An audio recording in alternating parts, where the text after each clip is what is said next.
All right, everyone. Thank you so much for tuning in for another episode of the Trish.0 show. This is a show where we talk to all sorts of event professionals and we ask them all sorts of questions about their business.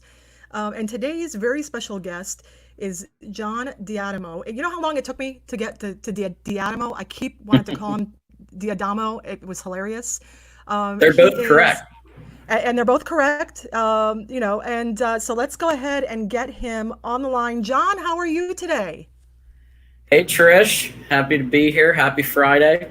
Happy Friday. Happy something. I don't know. I don't know if people are even What day keeping of the track of week the even days. is it? Right. Is it a Friday really? It's like it, we were just kind of talking in the green room about the perception of time and that we were talking about being on tropical islands and possibly being out there Yes. in the world doing other things.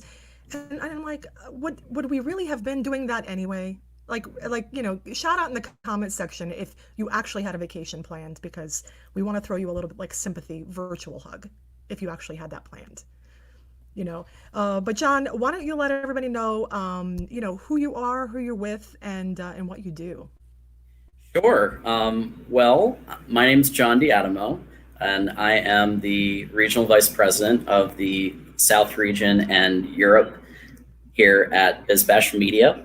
And what I do is really just help venues and suppliers connect with some of the top Fortune 1000 event professionals that are out there in North America and beyond. And so, really just keeping a finger on the pulse of what's happening. I did want to just start with a special little shout out because my mom, Yes. today is a very special day. It's my mom, Cindy D'Adamo's birthday. So happy birthday. And and she's also Happy the birthday.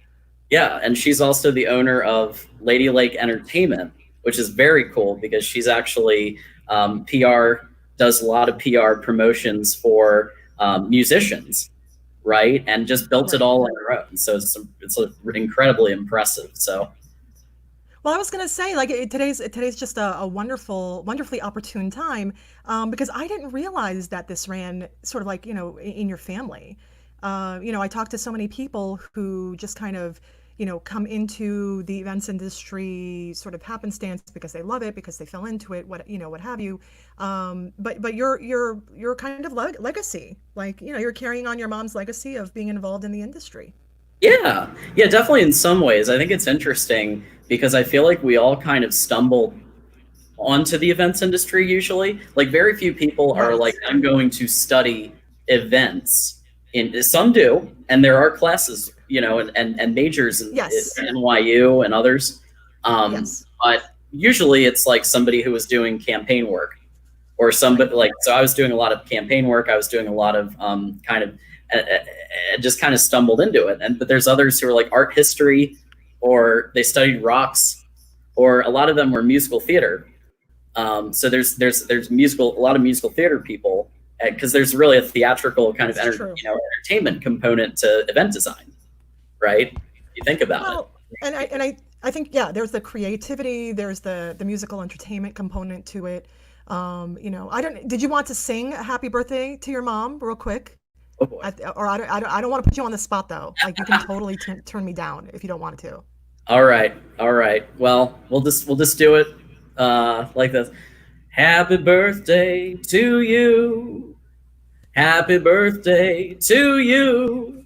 Happy birthday, mom. Happy birthday to you and many more. Up, up, up. All right. That's amazing, John. I had no idea. I had no idea that was even like in your repertoire.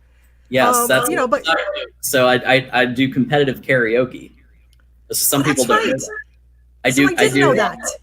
I do district karaoke and do competitive karaoke. So like once a week, yeah. When during normal times, obviously, we get together and we compete against each other and come up with really cool, musical numbers and people really enjoy it.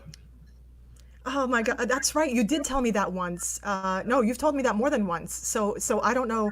You know what? I guess like I didn't know that it was.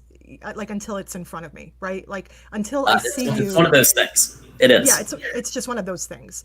But but a happy birthday, Cindy. I'm happy to have your son on the show today, because certainly, when we're talking about sort of like the pantheon of uh, career paths that are available to people outside there in the industry. Um, Excuse me. So live programming. There you go. Um, what I'm getting to is that a lot of people watching might be thinking about making a pivot in their career right about now, right? Because we're all thinking about multitasking, differentiating our businesses, getting out there and doing something a little bit different with our career. And I don't think that people have necessarily equated like marketing, going into marketing. Especially print marketing, the way BizBash Yeah. is, as a possible career choice. So, like, how did you start with them? Like, what led into that? Like, and we don't have to, you just tell us No, as much as you want to tell us. it's You know, great. So yeah, like I said, I never really imagined being in events, but then when I go back to think about it, I don't really think I could ever have been in anything else. Because if you look at what I was doing with campaign work and what I was doing with sales yep. when I worked at Yelp, and just planning some of the event planning that went into some of the fundraising events and some of that kind of stuff. I met David Adler for the first time, who's now our chairman and founder, and Yep. he just blew me away with the knowledge, Yeah. and you've heard him talk many times, like the knowledge and insights into the events industry, and I thought I can learn a lot here. Yeah, and if anyone didn't catch it, if you know of David Adler or you don't know David Adler, there was actually the way that I started this particular series was through a sponsored panel discussion. The hotel at the University of Maryland sponsored something through the association that I'm president of here locally. And we talked about the effects of COVID, and David was the moderator. So if you go back through and you want to hear more from David, certainly you can refer to that there. And he loves being out there and speaking, so you can catch him through multiple associations as well. But certainly, it's been a pleasure to watch your career growth with them, because I've often felt that was just a really natural fit for you. And certainly you have a great deal of passion for what you do, right? Like they wouldn't be promoting you if you didn't have passion for what you do, and you weren't good at Yeah, it. I consider myself very, very thrilled, very Yeah, blessed, and just very lucky, because I get like one of the best jobs in the world, right? I get right, to basically help set the plot, and help people both in the venue and supplier world, but also in the planner world. And I was for 2 years I was event planner for MPI, and right, I did their networking events. right. And I knew nothing about planning. What I wanted to do was learn more about our audience and understand what makes a planner tick. What are some of the things? And now I have the most respect in the world for anybody who does that as their main profession, because it's really hard, and to be a good event planner like you, Trish, it's like Thank you. you don't notice the event being you don't notice the event planner. That's when it's done well. Is when Right. you don't notice anything, any AV issues, anything messing up. Like it's all seamless, and that's when like it's just beautiful execution right throughout the event. Yeah, I've often said that to be an effective event planner, in from what I've observed, right, from what I've observed from other people in the industry, and oh, and you've got a shout out. We love you, John, from Brandon Shaw. Thanks, Thank you, Brandon. Brandon. He's my best friend. Oh, well, thank you, Brandon. I hope you caught that From intro, California. though. And if you didn't catch it, you're gonna have to go back and catch that intro. But certainly, so getting back on topic, to be an effective event planner, the people that I learned most from, my mentors, um, were they disappeared. I mean, that was it. Like the event happened, and they had very little ego around making sure that they were acknowledged for producing that particular event. I mean, the acknowledgement will come later, right? It's going to come in from the thank you notes from your clients. It's going to come in from, people pleased at the end of it when they remember, like, oh, right, you planned this. Well, kudos to you. And it's going to come in referrals. So certainly removing yourself a little bit, from that is very, very helpful. So I totally appreciate it. And, from all of the event planners out there, we totally appreciate you making the effort. Well, and it's interesting because that's actually how I got involved with the board of NACE. Like I had been a member in the past, for National Association for Catering and Events, for those of you who aren't aware.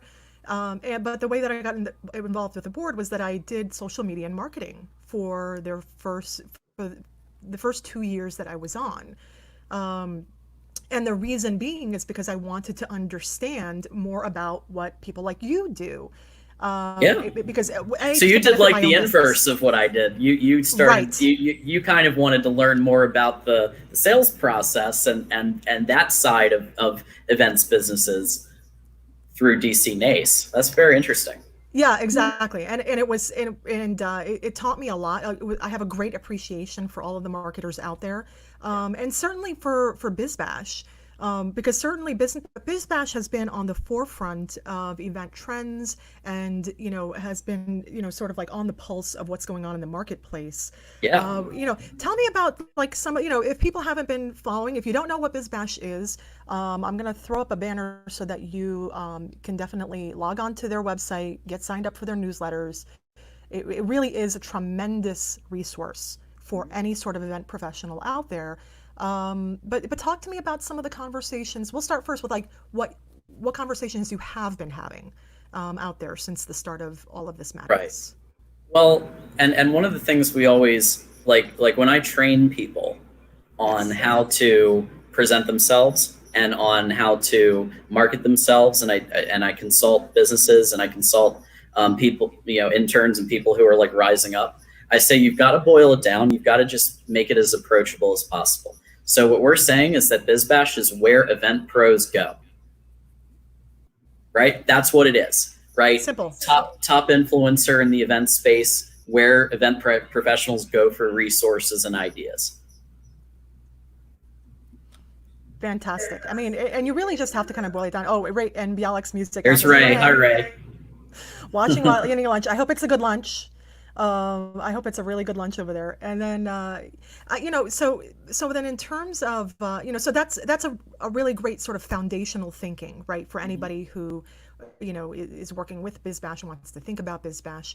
Yeah. And you have all been you hosted a series of conversations. Mm-hmm. It happened in multiple cities.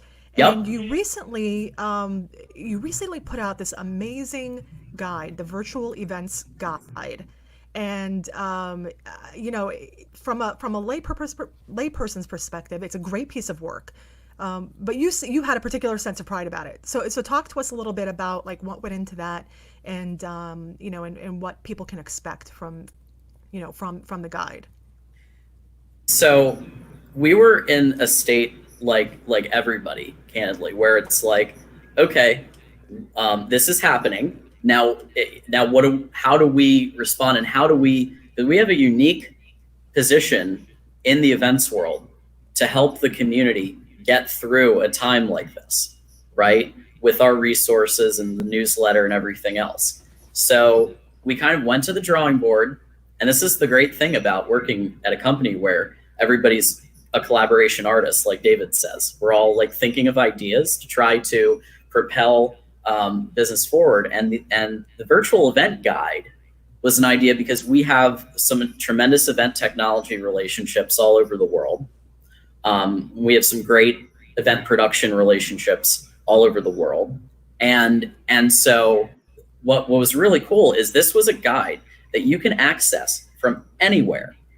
And it's not just like one city. It's not just like America. You can access this from anywhere that you're planning an event, and you can access the resources, the technology, and you can actually have download a comparison chart for each category and compare and contrast the capabilities of each technology and production company and all, and just really, it really helps the buyer because we just listen to our audience. We ask them, what do you need right now? What do you need from us? How can we help? And they said, we need somebody to help us make sense of all of this whole virtual events idea. What is it? How can we establish best practices to have the most amazing virtual events that we can? And so that's, we had to step up to the plate. And right away, I have to give Ashton Pike, our editor in chief, our new editor, like Ashton is amazing. And what she did was really like help us listen to our audience and to start to really ask our people, when you're doing something really cool, let us know. So Roger White and his team, it was very soon after this all went down, and he plans the Washington Performing Arts Gala, and within 3 days, they transformed that event from a live gala to a virtual event, and they took all their vendors, Richwells and Showcall and Event EQ, and Syzygy, and they basically just completely transformed. And that's the kind of innovative thinking, the kind of innovation that we really want to bring to the forefront and promote, and say this is the gold standard for like how you can be a top player in the events world. Yeah, and certainly, it's important to showcase those things out there because I think you bring up a really interesting point where when you said people are asking to make sense of things. I think that we're in an industry where it's multi-generational. There are different levels of comfort when it comes to technology, and there are plenty of people, there are plenty of vendors out there that are still relying on notepads and paper boxes Binder, and paper binders, the old binder. Yep. sticky notes, Mm-hmm. if any of that.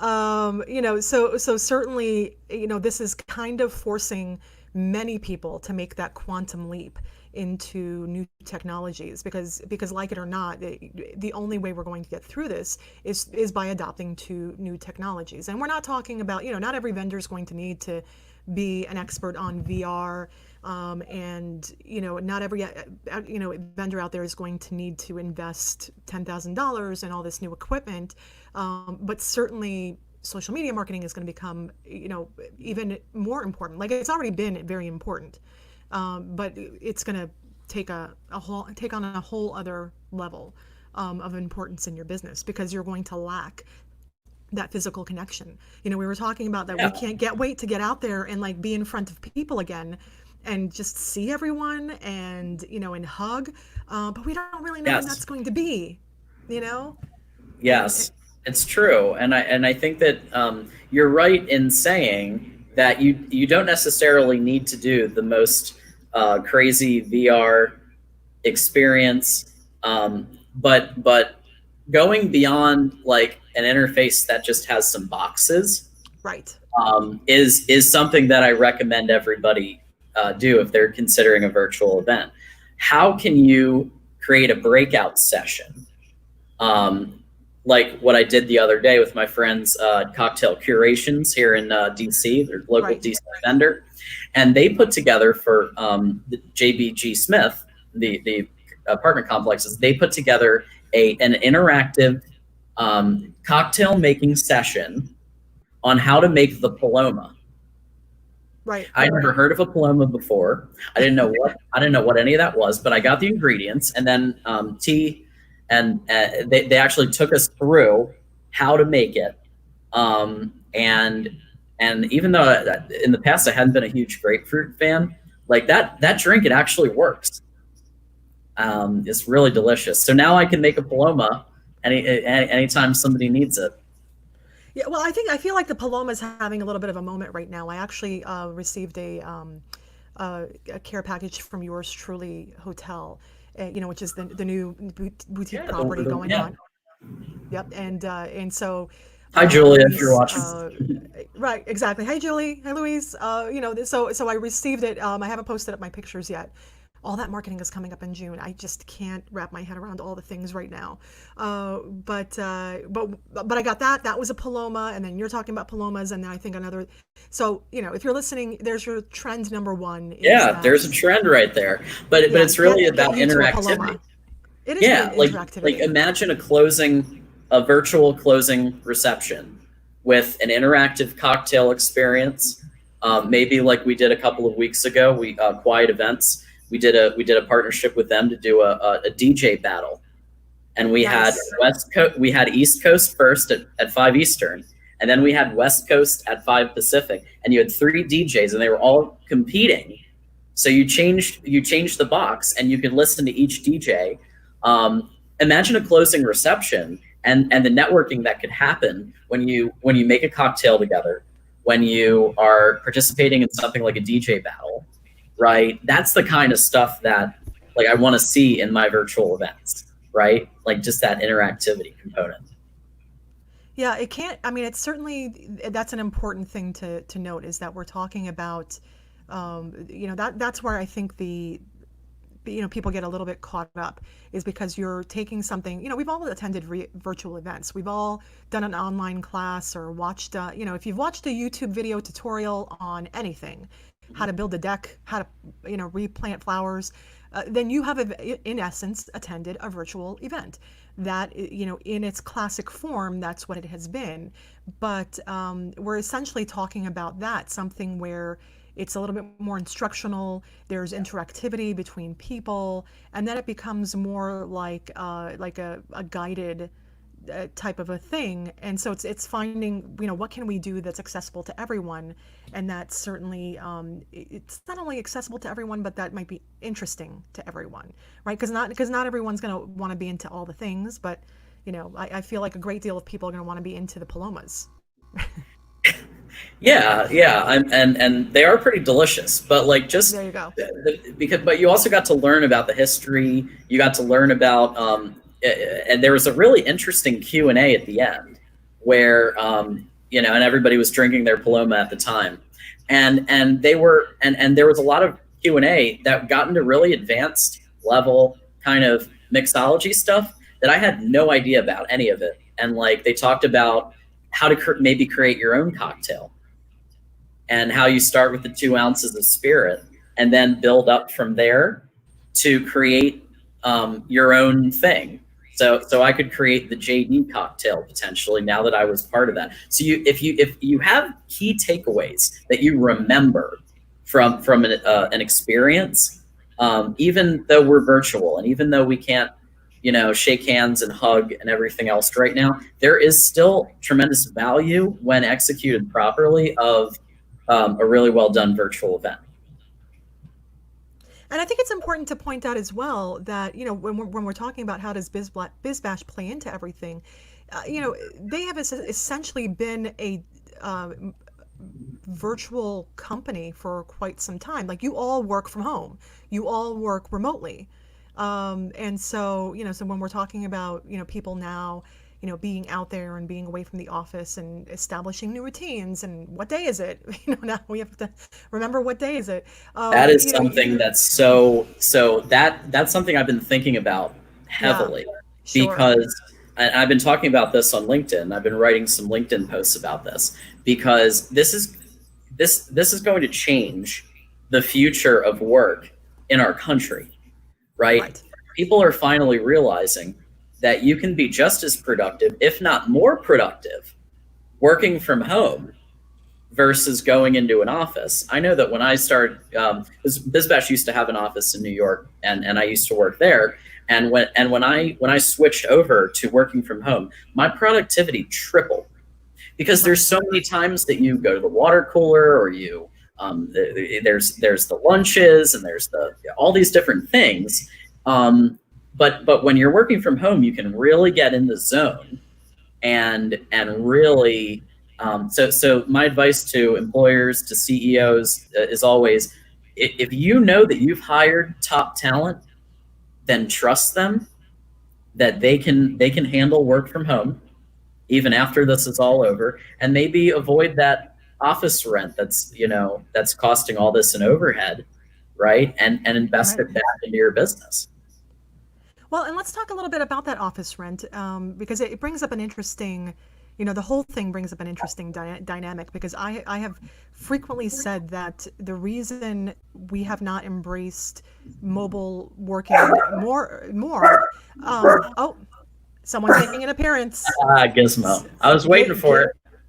Gizmo, Somebody's at the door, maybe a 3 year old, maybe a delivery person. he was Um, so good. He was so good right he up was really until good for like almost a half hour there. I I know. was really shocked. That's all right. Gizmo can have his little shine too if he wants to pop up on your lap. I did a whole interview with Sarah Alapant from District Bliss with her French bulldog on her lap, Oh, or at least like half of it with the French. So feel free. So if Gizmo wants his shine, I am totally dog friendly. As are mobile working environments, totally dog friendly. Um, I call but him my executive assistant, yeah, Gizmo. of course, he's your muscle.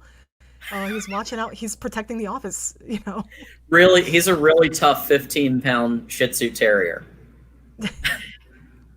Tough as nails. I hear him. I hear he's got a lot of attitude. A lot of attitude. But kind of getting into like work from home environments and such. Yeah. So where I was going with that is that I've often felt that the reason that we haven't made this shift substantially is not because we don't know that it's effective. We know it's effective. We do know that. People have proven that time and time again, and there are younger companies that prove it every single day. I think there's just been the hesitation, the reticence on the part of maybe an older business owner Yeah. who maybe just it would represent like a complete upheaval in their business model, so they don't want to do it because they're like, if it ain't broke, don't fix it. But now it's But all this has broken. But forced now it's them. all broken. Yeah, So and that's what's so great is because they had no choice, right? yes, So now they see if the productivity goes up for everybody working from home, then do you need that 100,000 square foot office? Could you maybe do, a co-working space or somewhere where there's, because I think there is definitely some value in occasionally hopping into a co-working space, having a free cup of cold brew, talking to some people, attending some of those events. I mean, that's kind of a cool idea, but can there be a little more of that? And maybe that kind of is that, as we start talking about hybrid models, we start right. talking about what could be a combination of virtual and work from home and live. Like I feel like you're going to see a lot more usage of like a co-working space, and instead of dedicated desks, it's just hot desks, and you just pop in there and you can get some work done, talk to a colleague. So you still get that social element, but without kind of the rigidity of it. Well, and I did want to touch upon sort of like the commercial real estate as it plays into event space. One of the like a recent newcomer onto the market has been Convene. Yeah, You and I, we've met up at a couple of Convene we love openings. Convene. BizBash loves Convene. We love it. We love them. I don't use Convene for my own purposes. People ask like when I went into my co-working space a couple years back, now just about 2 years, why I didn't go into a studio where I might have more, decor flexibility. And I'm just like, because I've got, I have a front desk and I have a Yeah, fax, I have printers on demand and I have Wi-Fi that's rolled into what I do. And, it suits and I have meeting rooms that I can, do whatever I need to do. Plus they run virtual events and, they use the event space. It's an incredibly similar model to what Convene has. So in terms of like commercial properties and people that might be going from, having a 50 people on site in an office, do you see a future where people are looking to companies like Convene? For those of you who don't know, by the way, because I feel like I might just not be talking, a little bit past that.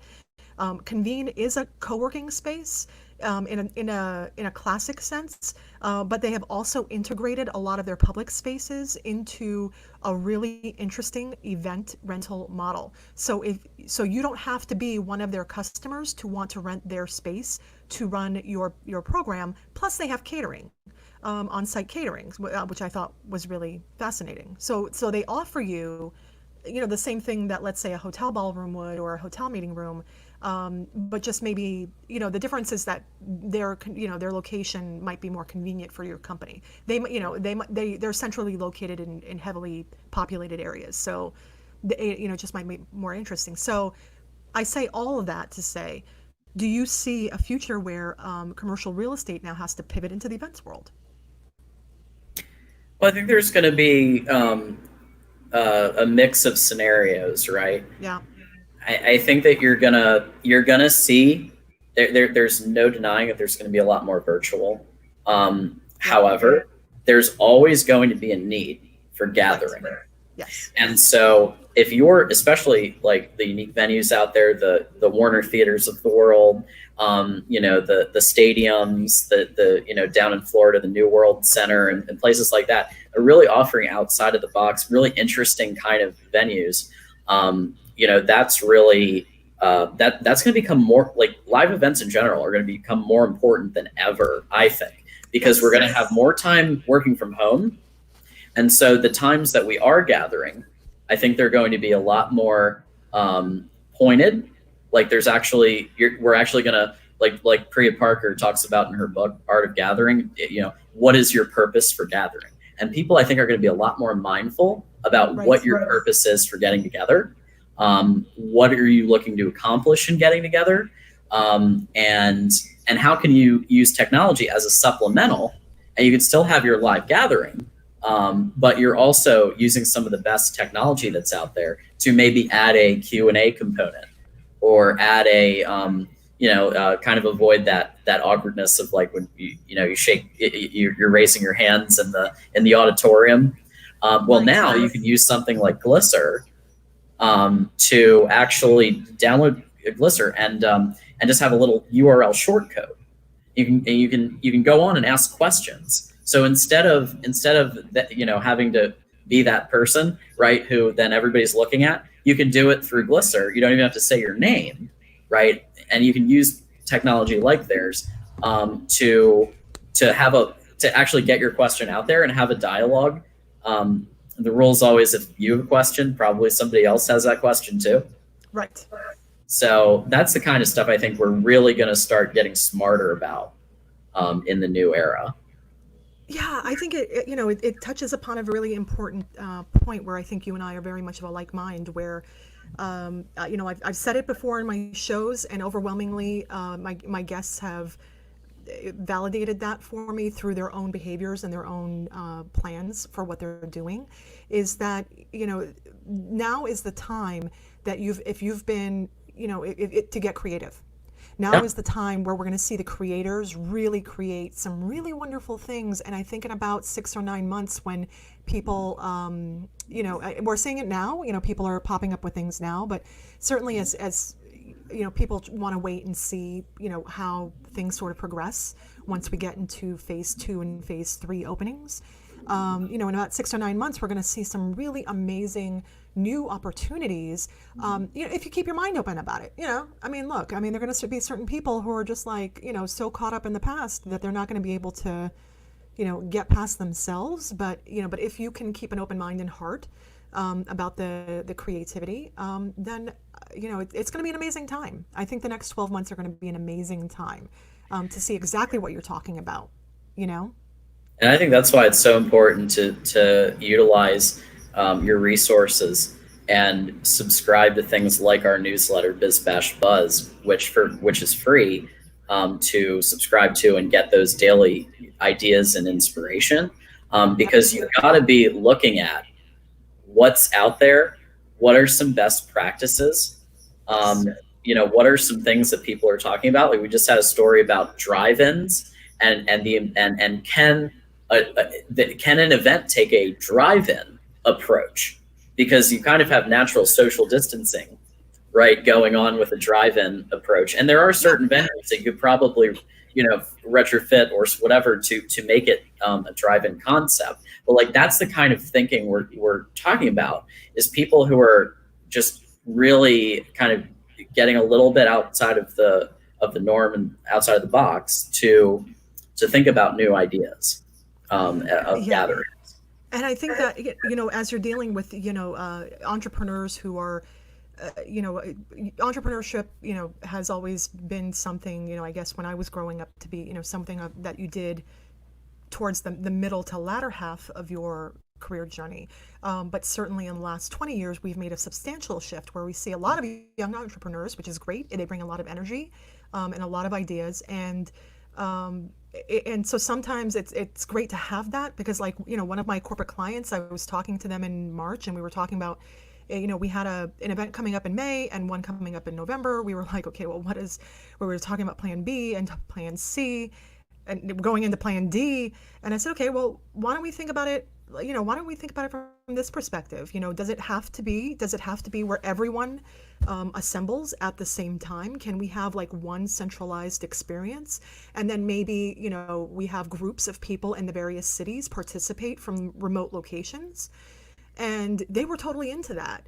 And so it's that type of partnership, and that's where I'm kind of getting to is that, BizBash is looking, to partner with people to get ideas. It's that level of partnership that I think that we're going to see some really interesting things, happen, especially over, as time goes by and, to see how that transforms. Yeah, yeah. One that we were talking about just the other day, and the DC Events Coalition does a weekly call. Right. And one of the things that came up was the mannequins that Design Foundry was doing at the Inn at Little Washington, and whether you like that idea or you think it's a little bit like out there, and kind of like a Doctor Who episode. It's something that made national news, national attention, because Design Foundry has always been like those types of companies. They have always been kind of known for their innovative thinking, but now it's more important and more crucial than ever to just be a little provocative and be like, don't be afraid to cause some people to go, cool. Like, okay, that's interesting. Well, and they, was it design? No, it was it was Revent Pro, Revolution Events, I think, out of Baltimore, that did the bumper tables. Yeah. Yep. Okay. Yeah. Of course, these design companies are all so fantastically creative. So for those of you who didn't catch it on national TV, Design Foundry partnered up with Inn at Little Washington, which is a Michelin 3-star rated restaurant. Very nice. And they were like, okay, well, we want to open up for business, but the restaurant can't look empty. So what they did was they took mannequins, they dressed them up in period attire, and they put the mannequins at certain tables just so that the restaurant wouldn't feel empty. And again, love it or hate it, everybody's talking about the Inn at Little Washington now. Yeah. So it worked. It did its job. And another company based out of Baltimore, I think is where they're based out of. They recently did an event where they set up giant. They look like you're walking. When you were like for little babies, and they have those little roller carts where you pop the baby in the center, and they have the little activity table around, and then the baby sort of rolls around before the baby starts to really get to walking. It was like an adult version of that with a bumper around it. So there was like bumper tables, people were bumping into each other. It was hilarious. So certainly now is the time. If you've been sitting on a really interesting or out of the box idea and you're like, well, I don't know if I could, and you couldn't get a client to buy into it before, they might buy into it now. Yeah. Now is the time to pitch it. Exactly. And I think that we found that event professionals are some of the most innovative, resilient people on earth in terms of their ability to take a situation like the one that we're in these times, and just say, how can we help reignite the industry? and put together some things that maybe before would have been a little maybe provocative or a little out there, and now bringing those to the forefront. I think you're going to see a lot more of that in the next couple of weeks and months ahead. Well, and let's talk about, like, if people are out there and weren't aware that BizBash was so open to partnerships, and I've always loved BizBash for that, is that you, as a media company, you've all the whole team has always been perfectly accessible to anybody out there that wants to connect with you all, or brainstorm. If people want to know how to list their events, or like how should they do that? Should they go online? I actually happen to know the answer to that, but I'm gonna let you answer. Like, how do they connect with you all? Sure. Well, first of all, like, I'm happy to chat with anybody about what they're doing, because I like to understand myself what's out there. But we have a tremendous editorial team. I would say a world class editorial team. They're pretty fabulous. And that's why we get the event planner Google listening to us. That's why we get American Express listening to us. It's because of the caliber of what we bring to the table in the industry. It is, and you hear that, you see that on our site, you see that on our newsletter, you see that at our live events, webinars, but also like when somebody like David goes out there and speaks, and you're just blown away. Like I didn't realize that really all CEOs wanted to do was really go back to summer camp and and he talks about the festivalization of events, and how to make events more fun, more accessible. And like, so all that is what we call the BizBash ecosystem, BizBash halo effect. And that's, that you can tune in. You can talk to me directly. You can email editorial@bizbash.com with anything you wanted to send their way for consideration. And what we tend to cover on that, what Ashton and their team tends to cover, is like we said, outside of the box thinking, trends, dinner parties that are being held in a truck. C2 Montreal, when they have when on the ceiling you have the furniture on the ceiling. All of that, like, just innovative thinking that you can't really find anywhere else. Yeah, well, and it certainly helps that your team, I see you all everywhere. So first off, you're like, you're all, you in particular, like, you're really dialed in. You were my unexpected. Well, actually, there were several people who were unexpected while I was out in Vegas over, like, Cater Source TSC. Oh, that was a ball. Yeah, that was a ball. I mean, I totally, like, what, like, did I literally just bump into you on the floor? Yeah. I was just like, we didn't even everywhere plan I it. go. No, This wasn't planned. Yeah. But and that happened so many times, was that we Yes. ran into people from like down the street Yes. in Vegas. It was definitely a coming together at that event of our industry, for sure. And I'm really excited for what's to come, because I think that's our industry, more than many, are all about collaboration and community. And that exactly. That was definitely one of those types of really fun ones. Yeah, and it was a good one too. I mean, like, you kind of think about it, and it seemed like forever ago, but it seemed like you and I, we sat for, there was a happy hour event that was happening for one of the vendors, and we were all sitting there, and I don't think any of shuffle, us. right? It was the good shuffle. It was the good shuffle happy hour. And it was, Sarah Cisna, for those of you who might know her in the area. She was there. Karen Tucker was there.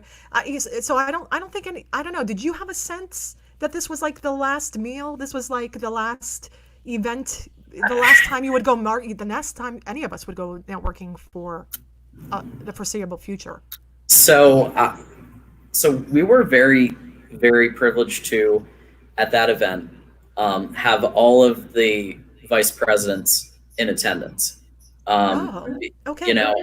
And we really, and what we did was we really, that was a tremendous opportunity to let the industry know that we are here for you.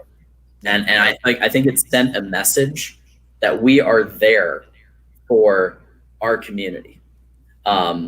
And did I know that that would be it for multiple months? I don't think anybody did. No. I think that we were all kind of a little bit like, a little optimistic. We wanted to be optimistic and everything. But the reality is, I mean, it has been a very tough time, right, for a lot of for everybody, in different ways. It's been a very, very difficult time. But this is when the innovation happens. This is when the next, like Jeff Bezos, the next Bill Gates is gonna happen, is during a time where it's needed the most, right? Like Yeah. Walmart, for example, which I didn't think I'd ever use in this type of context. Like they had sales growth. I think it was like 73% growth in their online operations, right? While other retail places are struggling, like you see Walmart actually intelligently investing in their online presence, making sure that their interface looks fantastic, SEO, all that kind of stuff. So even in other industries like retail, or this place, apartment therapy, which we just covered like yesterday, where you can actually virtually design your space and kind of look at different paint swatches and carpeting and flooring and all that kind of stuff virtually, right? That's what's going to survive, and that's what's going to thrive in this new era. Yeah, and certainly BizBash is definitely, g- out there, researching all of it, looking for all of that inspiration, and disseminating that information too. It's just really important to, so just stay on top of things. Communication. And I think that's what we're really kind of driving at today, is that communication now more than ever is becoming key to the business. So I mean, we're really talking about like new technologies and new methodologies and new this and new that, but they all have foundational principles in the same things: communication, marketing, connecting with your customer, answering your customer's need. This is not the time where we are going to sort of come up with something and say to the customer, oh, this is what you're going to do, and you're going to like it. This is the time when you really connect with them and you ask them, like, no, what would you like and what can I provide for you? Yeah, it's really, you got to have your ears Yes. wide open, and instead of the 80s style of just talking at people, it's really about learning from each customer what they need, what they are looking for. And I, when I'm training new salespeople, Yep. I tell them it's the 95 to 5 method, right?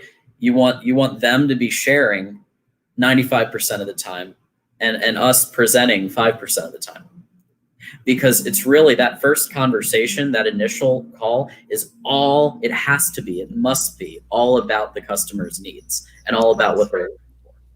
And that's one thing I try to consult people on. When I send them a BizBash lead, and then it's up to them to take it from there.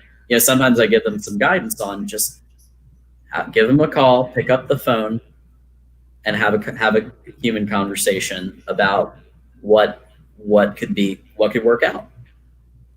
Yeah, because that's the thing is, you have to be willing to, and because you have to be willing to say to the customer, maybe this isn't the best fit for you. But I think people appreciate that, and it might not be the best fit for them today, but that Yeah. doesn't mean that 6 months, 1 year, 2 years down the line, that their business will not change, and then it will become a great fit for you. So, And I've been at BizBash for almost 5 years, yep, and there are still people that I started a relationship with back in the beginning, or a year, and then we work together. Years later, they remember me. They say, "Oh yeah, we had an amazing conversation. I forgot about John from BizBash, but now I'm going to pick up the phone. I'm going to call him," and a huge amount of my partnerships have happened that way, because you stay in touch, you encourage them. If you need to just have enjoy the free resources, the newsletter, that gives you some really, it keeps you updated on what's happening in our world. So when there's a really interesting idea that you want to jump into, you'll be getting that from the newsletter. And so, and it's not just applied to BizBash. I'm talking about all sales, all like, how do you approach it in a consultative way where you're helping them to actually understand the landscape of the events industry, what's happening, share articles, share podcasts. It's not just about saying, hey, like, let's do a deal. There's also a big component of, I saw this article the other day on LinkedIn and I thought of you. Oh, all right. I do that all the time. There's no sales ask, and then a lot of times they know that we sell stuff, right? So then then they call back and they want to have a conversation about marketing, Exactly. just because we sent them a link to an article. So it's really about being that helpful consultative voice, and that resource for them to kind of rely on in good times and in not so great times. Yeah, and I think I think what we're getting back to the heart of it is hard versus soft selling. Mm-hmm. And if somebody does not have a sales background, if you're not necessarily aware of the terminology, hard versus soft, think of it from this perspective. It's like I'm talking about, like, there's nothing new under the sun. We're talking about new technologies, but we're talking about a foundation in very core principles. I personally, I think that hard selling is going to take a back seat, and the hard selling is like when you think of it like when you're walking onto a used car lot and people are like, so what car can I send you home with today?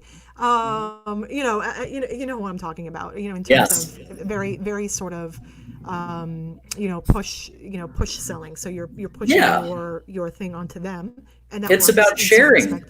It's about sharing. This is about soft. This is about sharing, connecting with your customer first. Yes. Mm-hmm. Yeah. Exactly. Yeah. That's what we. Yeah, and that's something I would give as advice to anybody is how can you position? How can you maybe our president who came over from Connect, who's now our president, Matt. He says try to post an article on LinkedIn every day. Get yourself out there as a resource for people, because we have all of these tools, we have all this intelligence and all of these great trends that are presented every day in our editorial, and we can help be that voice for the entire industry. And so if you're thinking of starting a business, or you're thinking of how can you bring something to the table that no one else is doing, no one else is thinking about. Well, an interesting rabbit hole that we can kind of dive into a little bit out there. When we're talking to people who maybe have not had to integrate this type of thinking, pivotal type of thinking into their business structure. So aside from model, industry resources like BizBash, like their customers. How else would you give them some advice or tips as to how they could get out there and maybe gain inspiration, maybe gain some additional knowledge? Yeah, so I have a consultative discussion with any client that encompasses their entire toolkit, and BizBash is a tool in your toolkit, but also you need to understand why you have a company, right? So I don't know if you've ever seen the TED Talk with Simon Sinek, and he says start with why. Yep. I read his books. I love his TED Talks, the whole business. And so what is your why? Because that's what's going to compel people to buy from you. And he says about Apple, that they're about changing the game, revolutionizing, thinking different, right? BizBash about raising the level of professionalism and trends and insight in the events industry is our why. What's your why? Why? Like so just think of it like this: why is company? Why is BizBash? why do you exist beyond just what you offer, beyond just your product line, but at the heart of it, what's the purpose? Yeah, one of my since we're talking about Simon Sinek and in sort of like inspirational people, one of my favorite inspirational people is Marie Forleo, who says, only you can bring to the world, like only you can bring to the world what you bring, which is I think kind of like a play on something that Maya Angelou said. So it all starts there. It's kind of like don't be concerned that someone else might have a similar voice. Nobody has your unique voice, right? That's it's kind of like you and your happy birthday song. No one could have delivered it. You could have asked me to join in, but no one could have done it with that much soul and heart for his mama. That's for sure. This is definitely. I might clip that. And like use that in my promo. I'll Oh get wow, permission okay, first. No, no, no, I won't do that to you. Not without, or not without your permission. fair enough. Yeah, exactly. It's I all have good. to It's I all have to good. play it back and see if it's up to the caliber Oh, that it I was need to deliver it fabulous. Yeah, it was something fabulous. But again, I think that's the main takeaways for today. Is definitely reach out to BizBash. Definitely reach out to your community. If you aren't fully entrenched, and understand that even if you're dealing in a small market, there is some community to be had. Where you and I are in Washington D.C. We have a tremendous support system and a fantastic community of event pros out there. But certainly, someone who's dealing with a small town, even if it's just you and 10 other people, well, you make that work, boo, because it works. It works. Again, any community of any size, you can definitely make that work for you. Just ask questions. Yeah. Just have a conversation. Understand. That's really at the root of everything. Is people understanding each other more. Yeah, exactly. That is precisely it. Well, John, and we're right now at the 56 minute mark. I want to be respectful, of course, of your time, and respectful of everyone else's time out there. I did want to wrap my interview the way that I normally wrap up with all my guests, and I ask you the fantasy power question. So here it is. Don't be scared. It's going to be good.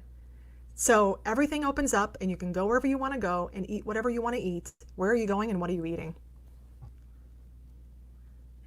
So so Anna Isabel did a Facebook status kind of asking a similar question, and Yep. I'm gonna say, even though it's not as much food related, Well, at the Hay Adams, there's a place called the Off the Record Bar, yes. and it's where I have a lot of business meetings. And I also have a lot of just get-togethers, and sometimes you run into a congressperson. It's really fun. But just having a pear martini and maybe some of those cheeseburger sliders, just something like that would be Nice. so epic. So I'm very much looking forward to my next stop there. Yeah, just getting back to old favorites. I hear that pretty common repeatedly, where people are just like, just somewhere where I can be around people. Just Oh yeah, uh, like you know, anywhere with people. Yeah. anywhere with people, it's all good. But yeah, I certainly look forward to that day again, and certainly look forward to seeing you out there in the field again, Can't wait. because that's always a good time. That's always a good time. Yes, Um, all of you watching, I can't wait to see all of you again at events, and break bread, have a cocktail, and catch up. exactly. Hey, cocktails on John. Side note: most cocktails are free at all of these events, so Yes, I'm volunteering his services, but in a yes. comical way. All right, John. Well, it has been such a pleasure having you on today. And Thanks for again, being here. anybody who wants to reach out to John, super approachable. Of course, make sure to log on to bizbash.com, sign up for that newsletter, sign up for all the things, because it really is just a fantastic resource for you, especially that virtual events guide. Go get you a virtual events guide because it's good. Oh, All right. Thank you so much. And I hope that you enjoy your day with Gizmo. He was yeah. so good, like 20 seconds and then he was done. Yeah, I love yeah, it. he was very well behaved. He really I was. know. I know. You go give him a treat. Thanks, Trish. All right. Have a wonderful day.